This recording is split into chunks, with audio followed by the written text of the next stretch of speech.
The fluorescent lights of the emergency ward buzzed faintly, casting a sterile glow over the room. A young woman clutched an X-ray film in trembling hands, her breath shallow, her skin damp with fear. The shadow on her lung was unmistakable. Doctors whispered in corners, exchanging looks that spoke louder than words. A deadly diagnosis hung in the air like a final sentence, leaving her horrified, frozen in disbelief. Machines beeped steadily, each tone slicing through the silence like a reminder of fragile mortality. The faint smell of disinfectant mixed with the metallic taste of dread in her mouth. Nurses moved quickly, too quickly, their eyes avoiding hers.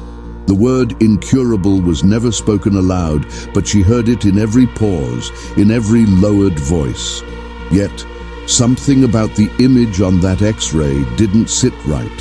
Her family surrounded her bedside, their faces pale mirrors of her own fear. The tension pressed heavy in the room, the air thick as though even oxygen refused to fill her lungs. One doctor finally spoke, his voice a whisper, "It doesn't look good." His words cut sharper than any scalpel, sealing their hope inside a coffin of silence. But late that night, when most of the hospital lay in restless quiet, a younger physician stared longer at the X-ray. He traced the shadow again and again, his brow furrowed, suspicion stirring. Something about its shape, its edges, felt less like death and more like a puzzle begging to be solved. A puzzle that might hold the key to a miracle. But in that dark corner of despair, beneath the shadow of a deadly diagnosis, an overlooked clue was waiting. A clue that would change everything. What came next would horrify doctors, astonish her family, and rewrite the line between life and death. Because sometimes, what looks deadly hides the seed of a miracle. In the world of medicine, some diagnoses land like a thunderclap, sudden, loud, and devastating. This was one of those moments. A young woman told she carried a deadly condition, the kind that silences futures and shatters families. Her story began with a simple cough, the kind most dismiss as seasonal. But the shadow revealed on her chest X-ray threatened to end her life before it had fully blossomed. She was Emma, 29 years old, energetic, with a career she loved and a family that adored her. Until that moment, her life had been filled with laughter, plans, and ordinary dreams. But in a single afternoon, everything shifted.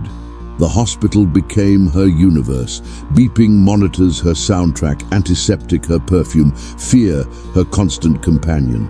The initial verdict seemed final, advanced cancer, the type rarely caught in time, the kind that devours quickly. Yet beneath the surface of despair, a different truth was struggling to break free. It was a truth obscured by assumption, hidden by the limits of routine diagnosis, and destined to surprise even the most experienced professionals. Medical history is full of cases where a single detail overlooked changed the trajectory of life and death. In fact, research shows that diagnostic errors remain one of the leading causes of preventable harm in hospitals worldwide. A shadow on an X-ray may appear like a death sentence, yet sometimes it hides something entirely different, something treatable, curable, even miraculous. This is the shocking story of how a deadly diagnosis became the seed of an extraordinary recovery. But before we dive deeper into this medical mystery, make sure to subscribe, hit like, and comment what city and country you're watching from, so you never miss the next shocking story. Emma's ordeal began innocently enough, a stubborn cough that refused to go away. At first, she brushed it off as a lingering cold, the kind that clings after the flu season. But when the cough deepened, echoing painfully in her chest, she noticed something else, sharp stabs beneath her ribs whenever she breathed too deeply. At night, her pillow dampened with sweat, and mornings greeted her with exhaustion she couldn't explain. Concerned, her family urged her to see a doctor.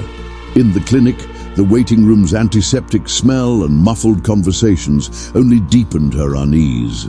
The physician listened carefully, pressing the cold stethoscope against her chest, pausing at the faint crackles in her lungs. He ordered an X-ray, routine but urgent, to rule out pneumonia or other infections. Emma didn't expect much. She thought she would leave with antibiotics and a reassuring smile. But the moment the X-ray film slid into the light box, silence spread across the room. The doctor's brow tightened as he studied the shadow darkening Emma's lung. Its irregular outline made his stomach twist with dread. He knew that look. He had seen it before in patients whose diagnoses carried devastating weight. He glanced at Emma, but couldn't bring himself to meet her eyes. She noticed, and her heart pounded.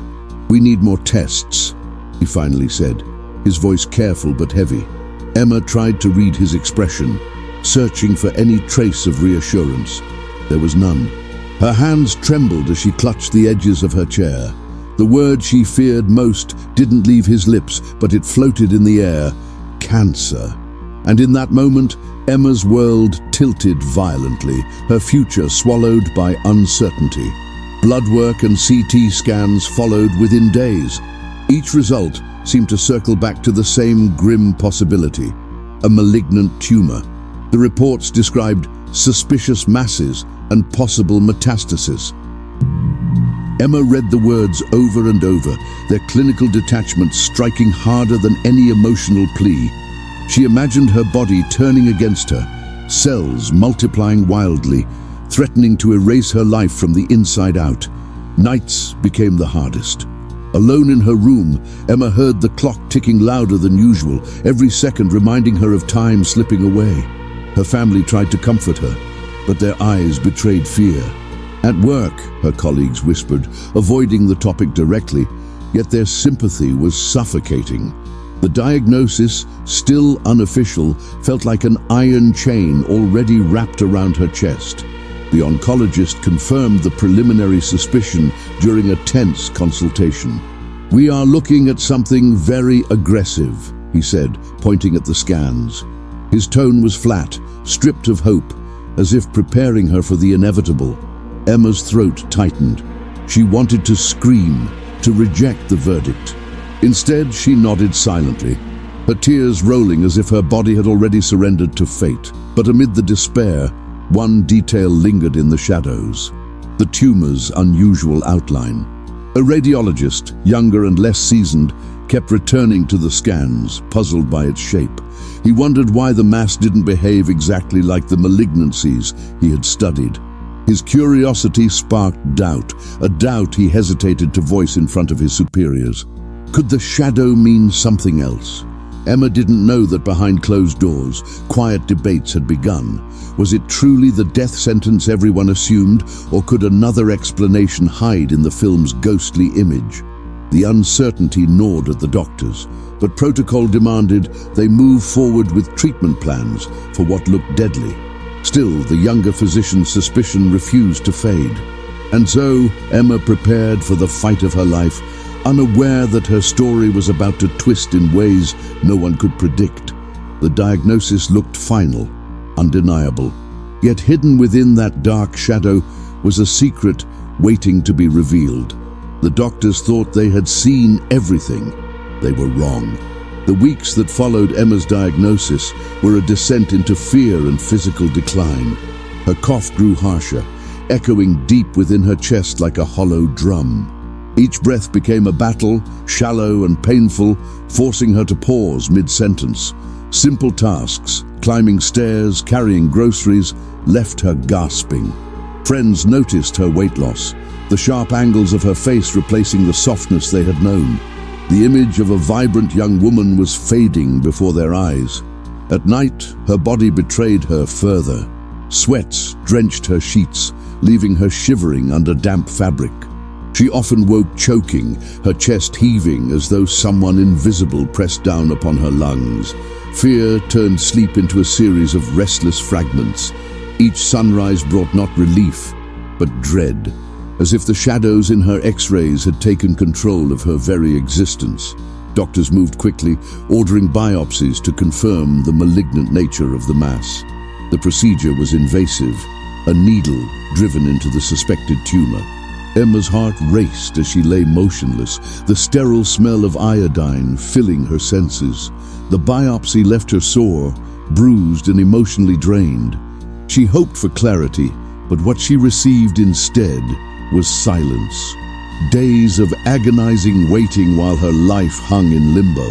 The preliminary biopsy results echoed the initial fear. Malignant cells, aggressive and fast-growing. "We can't wait," her oncologist declared, pushing for chemotherapy to begin immediately. Emma nodded, though inside doubt gnawed at her. Something about the process felt rushed, as though she was being swept into a storm without a chance to anchor herself. Yet she clung to trust, believing the experts knew best. Chemotherapy's arrival was brutal. The first sessions left Emma nauseated, her body rejecting every meal. Her once glossy hair began to shed, strands sticking to her pillow, collecting in the drain. She looked in the mirror and barely recognized herself. The vibrant sparkle in her eyes dimmed, replaced by a dull reflection of exhaustion and despair. Her family tried to be strong, but every visit ended in tears hidden behind forced smiles. Then came the unexpected complications. Her immune system, weakened by treatment, struggled to defend her. A simple fever sent her rushing back to the hospital, where she was immediately isolated. "Your white blood cell count is dangerously low," a nurse explained. Emma listened, horrified, realizing that the very treatment meant to save her life was now threatening to end it faster. During one particularly long night, her breathing worsened. Oxygen tubes hissed beside her bed, their cold air stinging her nostrils. She stared at the ceiling tiles, wondering how quickly a life could unravel. Just weeks earlier, she was planning a vacation with friends. Now, she counted seconds between labored breaths.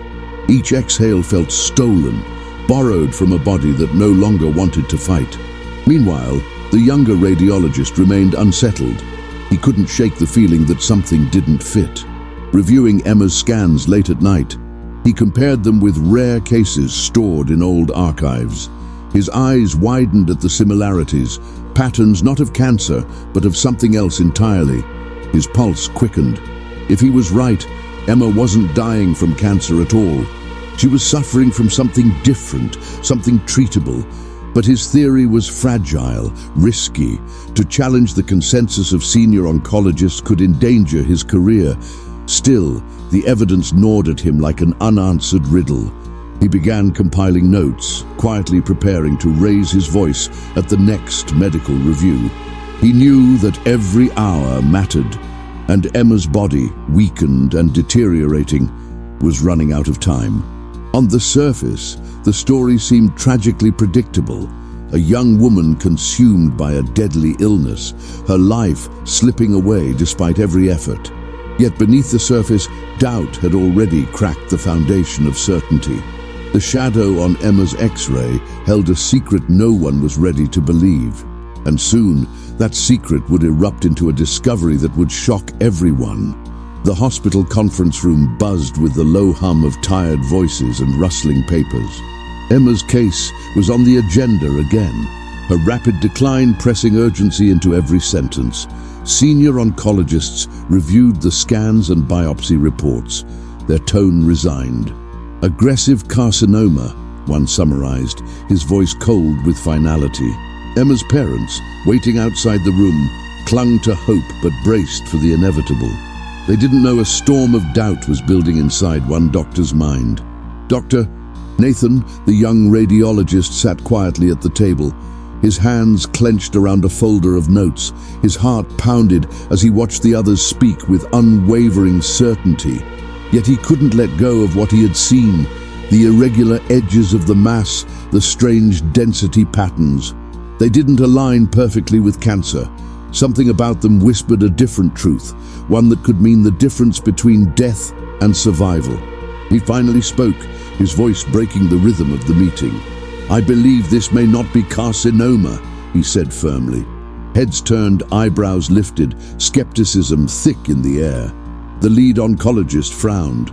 "The biopsy confirmed malignant cells," he countered. Nathan swallowed hard but continued, pointing to the X-rays. Look at the margins. They're atypical, and notice the central calcification. It's not consistent with what we usually see in aggressive tumors.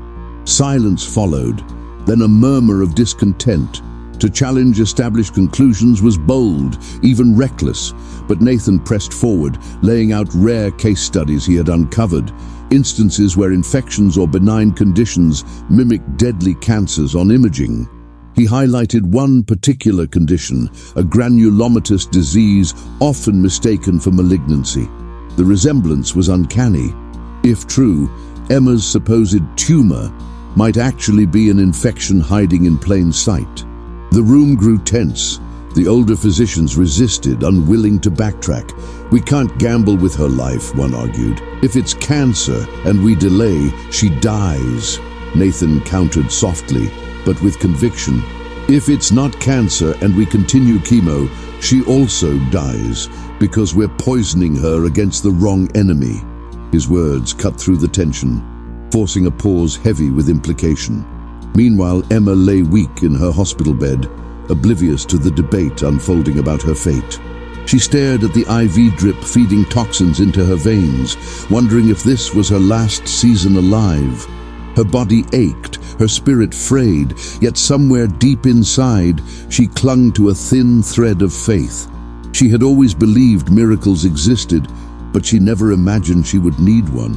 Nathan insisted on additional specialized tests, advanced imaging and cultures to rule out infectious causes.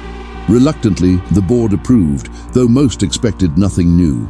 But when the results returned days later, shock rippled through the team. The supposed malignant mass showed signs of fungal growth, not cancer. The biopsy had been misleading, contaminated by atypical cells that mimicked malignancy. Emma didn't have a deadly tumor. She had a severe but treatable fungal infection. The revelation struck like lightning. Years of medical certainty crumbled in seconds. The diagnosis that had sentenced Emma to death was now exposed as a dangerous error. Relief and horror mingled. Relief that she might live, horror that she had nearly been killed by an assumption. Nathan's persistence had cracked the case wide open, challenging medicine itself. The impossible was suddenly within reach. When Emma's family was informed, disbelief painted their faces. Tears flowed, but this time they carried a strange mix of sorrow and joy. Emma, frail yet alert, whispered, "So, I'm not dying." The doctor nodded, cautious but hopeful. Her mother collapsed into her arms, sobbing, while her father muttered prayers of gratitude. For Emma, the world tilted again, but this time toward hope instead of despair. Yet the revelation opened a new battle. Treating the infection would be complex and risky, especially after the toll chemotherapy had taken on her weakened body. Doctors warned of dangerous side effects and uncertain outcomes. But one fact was undeniable. Emma was no longer facing a death sentence carved in stone. She was standing at the edge of a miracle if her body could endure what came next. The discovery of Emma's true condition was both a lifeline and a new nightmare. She no longer carried a malignant tumor, but the fungal infection identified in her lung was rare and dangerously advanced. Worse, her immune system had been devastated by weeks of unnecessary chemotherapy. "We stopped the wrong enemy, but weakened her defenses against the real one," Nathan admitted quietly, guilt pressing on his chest. Time was short, and the treatment path was anything but simple. A heated debate erupted among the medical team. Some argued for aggressive antifungal therapy immediately, while others worried her fragile body wouldn't withstand the toxicity. Standard treatment involved months of intravenous drugs with harsh side effects, damage to the liver, kidneys, and even the heart. "If we push too hard, we'll kill her faster," warned the infectious disease specialist. But doing nothing meant the infection could spread beyond her lungs, with fatal consequences. Emma listened as fragments of these conversations reached her bedside. Fear gave way to determination. She was tired of feeling like a passive subject in her own life. "I want to fight," she whispered, her voice hoarse but steady. Her parents squeezed her hands, torn between the terror of losing her and the fragile hope that at last the doctors had a real weapon. The medical board finally made its decision: an experimental protocol combining antifungal therapy with immune support. It was rarely attempted, reserved only for desperate cases. The risk was staggering. Her body could collapse under the strain. But if it worked, it could clear the infection and restore her chance at survival. Emma signed the consent forms with trembling hands, knowing this was the narrow bridge between life and death. The first infusion began in a hushed room. Nurses double-checked every vial, every line of tubing, as if handling liquid fire. The drug entered her veins slowly, icy at first, then burning as it spread. Emma clenched her jaw against waves of nausea, the metallic taste filling her mouth. Monitors beeped steadily, but every fluctuation sent doctors rushing closer. Everyone in the room understood. One wrong reaction and her body might give up. Hours stretched into days, each one a crucible of pain and endurance. Emma's skin turned pale, her lips cracked, but her determination never faltered. Her family took shifts at her bedside, whispering encouragement, reading her favorite books aloud and praying silently. "Stay with us," her mother begged, brushing damp hair from her forehead. Emma managed a weak smile. "I'm not leaving yet," she replied, voice fragile but resolute. In moments of clarity, Emma found herself reflecting on how close she had come to being buried under the wrong diagnosis. How many others never get the second chance? She asked Nathan one evening. The young radiologist paused, overwhelmed by the weight of her words. He knew the system was flawed, but Emma's survival could shine a light on the importance of questioning certainty, even when it's uncomfortable. By the second week, subtle changes appeared. Her fever broke one morning, her breathing less labored than the night before. The X-rays showed the shadow shrinking, its once menacing presence receding. The team exchanged cautious smiles, though no one dared celebrate yet. Medicine is full of cruel reversals, and hope can vanish as quickly as it appears. Still, the progress was undeniable. Something extraordinary was happening. Then came the critical night. Alarms shrieked suddenly as Emma's blood pressure plummeted, her heart rate erratic. Nurses flooded the room, doctors shouting orders. For a terrifying hour, it seemed her fragile body was giving up. Her parents wept in the hallway, clinging to each other, praying for a miracle. And then, against all odds, her vitals stabilized. The crisis passed like a storm, leaving behind stunned relief and the whispered belief that something beyond medicine had intervened. Emma had crossed the most dangerous threshold. The treatment, though brutal, was working. Her lungs were clearing, her strength creeping back inch by inch. But the fight wasn't over. Ahead lay weeks of fragile recovery, a test of endurance that would push her spirit and body to the edge. The doctors had taken a shocking gamble, and against all odds, it was beginning to pay off. The weeks that followed were a delicate balancing act between hope and danger. Emma remained tethered to IV lines and monitors, her body slowly adjusting to the powerful antifungal therapy. Each day felt like climbing a steep mountain with invisible steps. Progress so small it seemed almost invisible, yet undeniably present. Her cough softened, her appetite flickered back, and her eyes, once clouded with fear, began to glimmer faintly with determination. Her family marked progress not in grand milestones, but in fragile moments. The first time she managed to walk across her hospital room without gasping, the morning she requested her favorite tea instead of water, the night she laughed, weakly but genuinely, for the first time in months. These small victories stitched together a fragile tapestry of hope. Still, no one forgot how close she had come to vanishing forever. The medical team monitored her relentlessly. Every blood test, every X-ray was a suspenseful chapter in her unfolding story. The once deadly shadow on her lung continued to shrink, its outline fading until it resembled nothing more than a scar of what had been. "It's working," Nathan whispered during rounds, though he refused to let triumph overshadow caution. Medicine had humbled them all, reminding them that certainty is often an illusion. Emma herself underwent a profound transformation.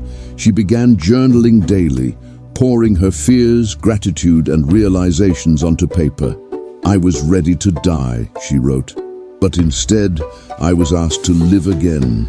Her words carried a weight that touched the nurses, some of whom admitted to crying quietly after reading them.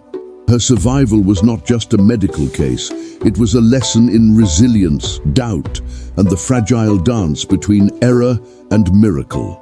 Her hair, though thinner, began to grow back. Color returned to her cheeks, and the hollows beneath her eyes softened. She even found strength to sit by the hospital window, watching life unfold outside. Children played in the courtyard, families shared lunches, and Emma whispered to herself, "That will be me again. I will walk out of here, not carried." Each day, the vision became less of a dream and more of a promise. Doctors across departments began studying her case, realizing its implications stretched far beyond one patient. Medical journals were filled with warnings about diagnostic errors, but Emma's survival gave a face, a name, and a beating heart to those statistics. Her story challenged the rigid lines of certainty, reminding practitioners to look twice, question assumptions, and never ignore the whisper of doubt.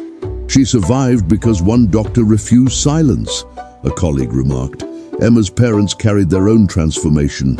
They had faced the unbearable thought of burying their daughter, only to witness her revival.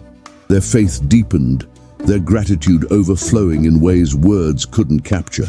They spoke often of Nathan, the young radiologist whose persistence had saved her life.